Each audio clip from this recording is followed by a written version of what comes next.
Ya, oke, ketemu maning karo Mbah Tejo. Piye kabare sedulur? Anak bojone pada sehat-sehat kabeh, Mbok? Ya, semoga pada sehat-sehat semuanya ya. Ya, oke, sebelumnya Mbah Tejo njaluk maaf ya terhadap pertanyaan-pertanyaan yang belum sempat dibales ya. Ya, akan Mbah Tejo usahakan segera dibales lah ya. Oke, langsung saja kita mulai ya pembahasan kali ini. MOSFET meledak, ya, antisipasi dan penanganannya. Ya, oke ya, walaupun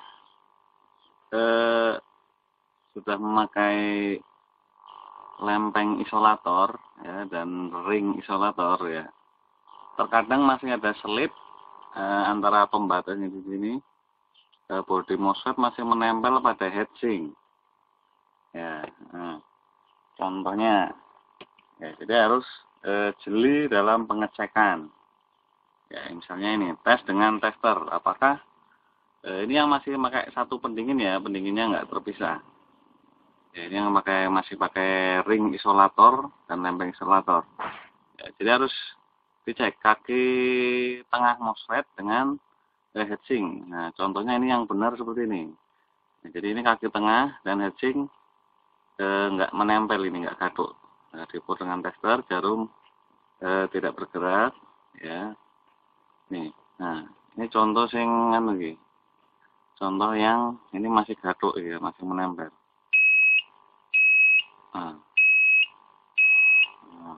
Nah, ini berbahaya ini. Nah, ini berbahaya. Makanya sengaja Mbah Tejo ganti dengan sistem terpisah seperti ini. Mbah Tejo pisahkan. Nah, ini sudah tidak memakai isolator ya, jadi langsung. Nah, jadi tapi syaratnya antara kedua ini jangan saling menempel, jangan sampai gaduh ke sini ya. Kemudian kelemahan kedua yang memakai ring isolator adalah saat MOSFET-nya terlalu panas, ya ini agak lodong ya, agak meleleh. Ya, kemudian kalau udah lodong kan, lodong meneh. Nah, udah agak lodong, nah nanti bautnya kendor. Ya, di sini bautnya kendor, terus akhirnya apa? Ya, akhirnya meledak MOSFET-nya. Ya, makanya Mbah Tejo ganti ini dengan sistem terpisah seperti ini. Ya, yang ini juga, ini yang 1200 watt ini terpisah. Ya, jadi ini jangan sampai nempel juga ya. Kanan dan kiri jangan sampai nempel antara ini masing-masingnya. Ya, jadi misah ini kan tuh, terpisah. Jadi tidak menempel. Ya, oke. Nah, kemudian apalagi Mbak yang bikin meledak? Nah, tadi pertama ya, jadi antara kaki tengah IRF jangan menempel kalau yang masih pakai isolator. Nah, kemudian ya itu terkadang saja selip ya kan. Nah, jadi hati-hati harus dicek benar-benar kalau yang masih memakai isolator. Kemudian ini saat mengganti IC ya, nyoldernya harus ini apa? Satu-satu dulu, satu biarkan dulu ya. Jadi jangan sampai terlalu panas. Kalau terlalu panas nyoldernya IC bisa rusak ya. Makanya di generasi selanjutnya ini Mbah Tejo sudah Mbah Tejo ganti memakai soket ya. IC-nya sudah memakai soket. Jadi lebih mudah saat mengganti IC. Ya, ini kan sudah pakai soket, tinggal dicongkel saja kalau seperti ini ya, soketnya sudah diganti pakai soket. Nah, tinggal dimasukkan saja.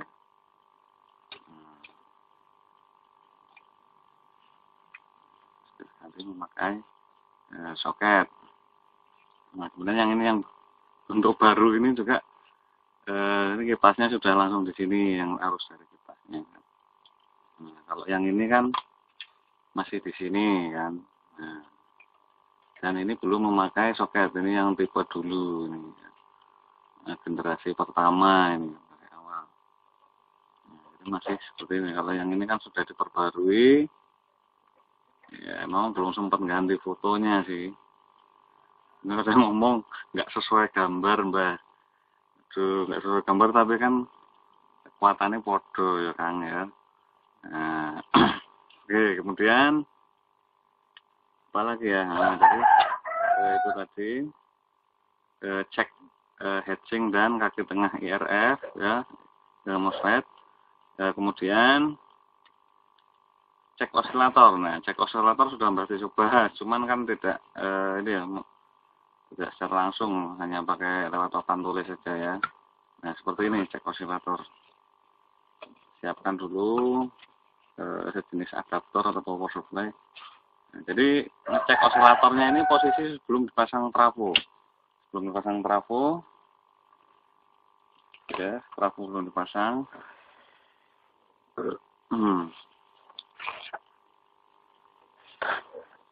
Bisa pakai adaptor ya, 12 volt. Baterai 12 volt. Oke. Ngeceknya sebelum trafo dipasang. Ya. Kemudian ini ya, ini posisi off dulu. Dijepit. Ya. Ini sama saja, cuman ini bolongan ininya kan plusnya kan cuma 2. Kalau ini kan 3. Ya sebenarnya sama saja sih. Makanya nih. Nah, ini min R plus L. Ya kan. Oke. Di sini min dicapit di sini.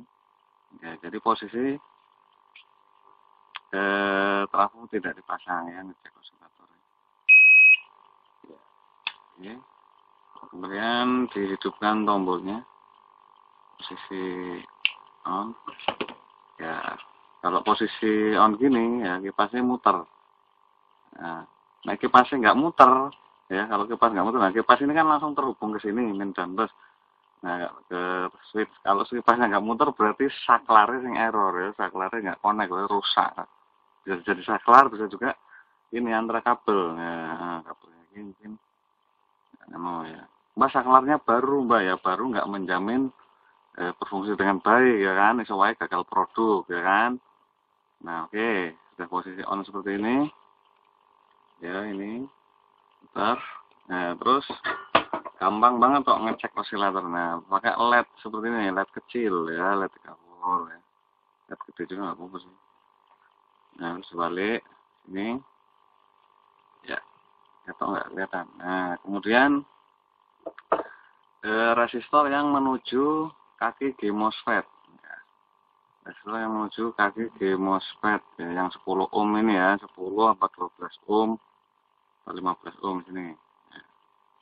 Ya, kanan dan kiri. Ya, kanan kiri. Gitu. Nah, di sini. Nah, ini kan yang G ya, ini G1 G2 kanan, ini kiri ini sebelah kiri ya. Nah, di sini tandai ya, ini kanan kiri. Nah, ini kan ground tengah ini ya. Ini ground. Kelihatan? Ya, oke. Ya, bisa sebelum resistor, bisa sesudah resistor atau jadi kalau sesudah resistor berarti yang langsung menuju kaki G MOSFET ini ya. Ini bisa di sini, kalau di sini kan sebelum resistor. Ya, sebelum resistor. Ya, hidup. Nah, dibalik kakinya. Nah, dibalik. Langsung. Ya, hidup kan. Ya, oke. Sekarang yang sesudah resistor. Nah, biar kelihatan. Ini kan ya. Kata orang tuh ini. Nah, ini kan. Ini. Ya. Ini. Oke. Ya, hidup. Ya, kemudian dibalik. Nah, dibalik posisi ini. Oke. Balik. Tempelnya mana? Nah, itu. Nah, ya berarti osilatornya normal ya.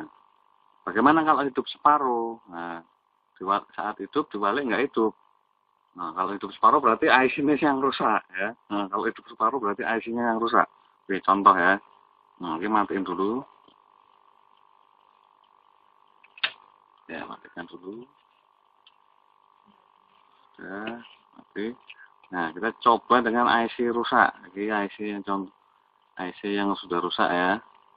Nah, oke, cabut begini IC-nya. Nah, ini yang bagus, IC yang berfungsi. Nah, ini IC yang rusak ya. Nah, dipasang. Yuk, kita buktikan ya, apakah diwalik murup apa enggak. Oke, sudah. Hidupkan dulu ini. Oke.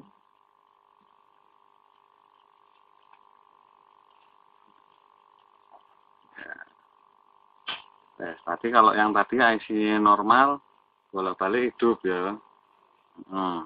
Oke, kipasnya muter. Ya, kipas muter. Kemudian dicoba. Hidup ya. Nah, hidup. Coba sekarang dibalik. Dibalik. Ya, dibalik. Apakah itu? Oh, enggak hidup. Oh, enggak hidup. Nah, berarti IC-nya yang kurang neken.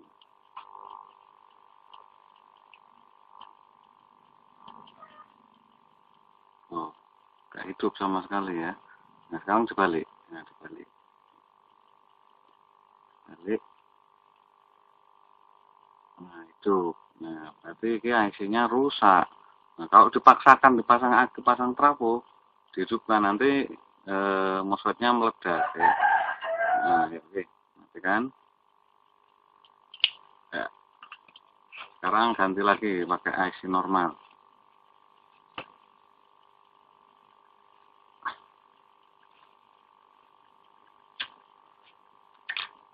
Ya, yang IC rusak.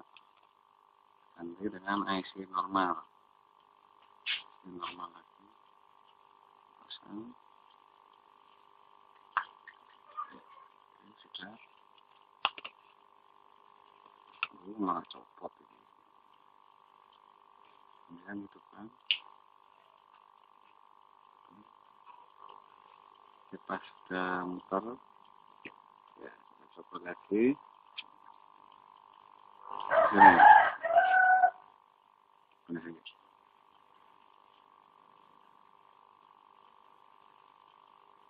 Nah, hidup.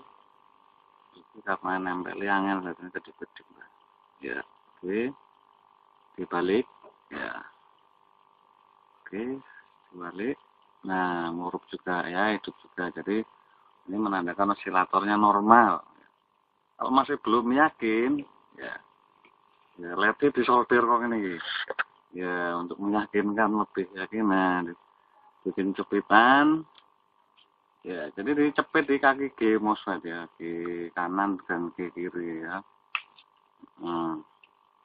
Jangan nah, jangan menyentuh kaki sebelahnya, jangan menyentuh casing juga. Aduh, kilunyu tenan nih, si anyar kabeh buaya nih. Oke, itu. Kemudian di ini sebelah sini ya. Pokoknya kanan kiri ya, ini kanan kiri.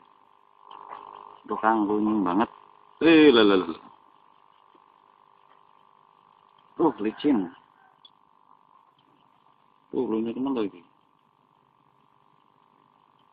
Harus. Lagi. Lunyu. Licin sekali.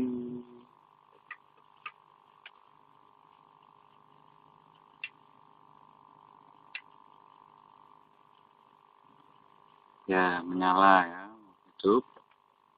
Tapi di kaki ke MOSFET. Kemudian dibalik, coba. Nih, kita belah sini.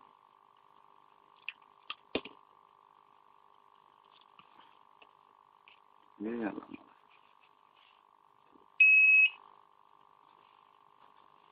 sekarang yang merah sebelah sini.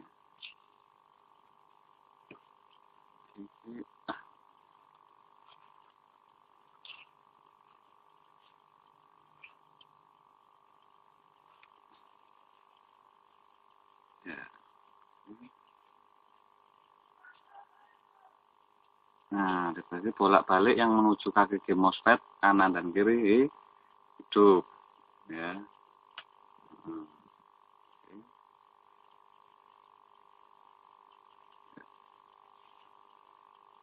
Nah, ya. Kemudian apa lagi ya? Jadi tadi ya, jadi ini yang desain baru ini lebih mudah saat ganti MOSFET, kemudian lebih mudah saat ganti IC-nya. Nah, ingat ini jangan sampai bersentuhan antara kanan dan kiri. Oke, kemudian kalau sudah meledak,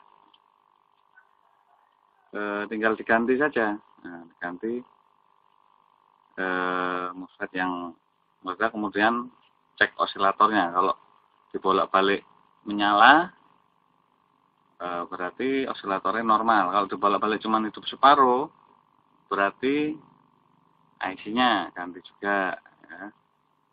Oke, kemudian setelah ganti IC, ya kalau yang belum pakai soket, dicek juga apakah jalur-jalur ini ada yang terhubung, ya kan? Ya pakai pinset dibersihkan ya. Ini kecil-kecil bersihkan apakah ada yang terhubung, atau kena percikan timah ya. Bisa juga disikat ya, pakai sikat gigi disikatin di sini, kasih bensin. Terus dibakar, kok kayak bensin dibakar, jangan ya. Kayak bensin terus disikati, nah, biar bersih, biar kelihatan ada yang gaduk apa enggak, yang konkret atau enggak ya. Oke, kemudian apa maning? Ya, kemudian bagaimana jika sudah osilator normal, terus ini enggak ada yang konsletter body dan pendingin. Kalau yang masih pakai ini loh ya, osilator. Nah, kalau yang ini kan udah enggak pakai, jadi enggak perlu dicek. Nah, bisa juga dari trafonya. Trafo. Nah, ini contohnya ini. Ya, ini kalau yang pakai karton ini ya. Ini pakai karton ngeceknya konslet apa enggaknya gini. Ya, jadi salah satu ujungnya ketok dulu. Ya, bisa pakai tester, bisa buka pakai ini gampang ini ya. Jadi ini pakai power supply ya. Nah, jadi kalau konslet murni ini cepet aja salah satu. Sip, sini. Ya, kemudian ya kalau pakai tester kali 1 ohm ya. Nah, kali 1 ohm jarumnya gerak, ya berarti ya konslet. Ini cepet di cutter. Cutter apa jarum pentul kan? Jarum pentul ya rapopo. Pakai jarum pentul juga bisa. Jarum pentul tapi apa belum tembus sih. Ya, tes. Nah ini langsung ke besinya. Nah ini kalau trafo bulat ini ya. Nah, biasanya karena ini sudut-sudutnya ini masih tajam ya. Ya, kayak kebeler, cuma itu bahasa Jawanya kebeler. Nah, tuh. Nah, berarti ini kan tembaganya ini ada yang kebeler ini. Kebeler ini kegores ya, kegores di sini. Nah, entah di mana ini ada yang kegores, jadi konslet. Nah, ini. Nah, kalau misalnya jarum pentul nggak tembus ya cutter ya rapor. Ini speed ada 1 ohm ya. Oke, wae nggak apa-apa buat ngebut aja. Jadi itu celah yang nggak ini. Tuh. Nah, ini menunjukkan bahwa trafonya konslet ya. Nah, berarti ada tembaga yang tergores dan mengelupas nempel di besi. Nah, ini juga bisa mengakibatkan MOSFET-nya meledak ya, panas ya, terusan jeblok konslet. Itu dari segi trafo. Kemudian bisa juga trafonya terlalu kecil ya, trafonya terlalu kecil, kemudian lilitannya terlalu sedikit ya. Misalnya trafonya kecil, lilitannya cuma 18, ya bisa juga meledak ya. Nah, kalau trafonya kecil, lilitannya jangan 18, jadi lebih. Nah, nantilah Mbak Tuju akan dibahas pembahasan tentang trafo step up part 2 ya, gimana menentukan trafo yang layak apa enggak ya, yang masih layak di sini dalam artian maksudnya batas lilitannya berapa, ngetesnya gimana ya, ngetes lilitannya gimana kan, ya nanti dibahas dalam trafo step up part 2 ya. Toro step up part 2 atau trafo step up part 2 lah ya. Kasih part 2 lah ya. Nah, ini dari segi trafo. Nah, kemudian bisa juga emang MOSFET yang gagal produk suka pabrik ya. Nah, bisa juga. Ya, itu satu penyebab, bisa banyak kemungkinan ya kan, namanya elektronika. Ya enggak? Gimana ngecek MOSFET-nya Mbak? Nah, kalau ngeceknya gini, kalau Mbak itu gini. Ya. Oke, sing power supply pakai ampere meter ya. Ada ampere meter ini kan short circuit protection. Oh, iya toh itu. Ya Pak lagi.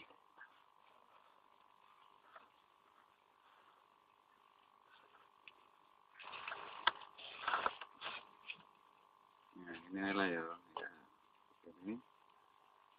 Nah, jadi yang merah ini yang plus ini di tengah di sini. Kemudian min di pinggir. Ya, tinggal ditulis nah, nek murni berarti ya normal. Ditulis yang G ya, yang disentuh yang kaki G MOSFET.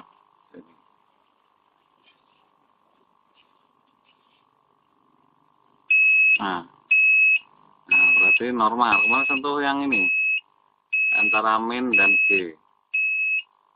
Nah, nek mandek ya, berarti MOSFET normal. Kemudian sentuh coba ya. Kalau untuk matikan kan yang min dan G, kalau menghidupkan plus dan G. Nah, ini berarti MOSFET normal. Nah, bagaimana nek nggak dikong ini Mbah? Oke, ke tahap berikutnya. Orang dulu. Seperti ini, ntar dulu kita boleh no resistor ya. Ya, siapa LED? Ini.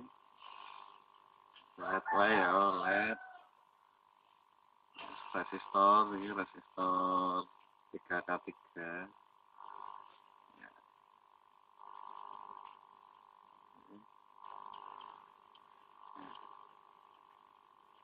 Terus ya, yang ini kaki tengah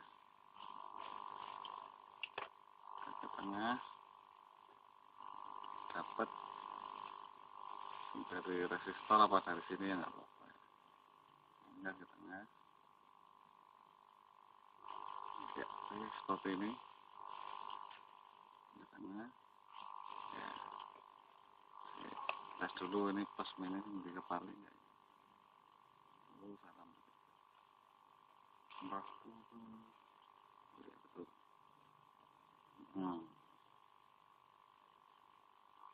Ya, ini berarti benar ya. Jadi diposisikan dulu yang plus LED-nya sebelah mana.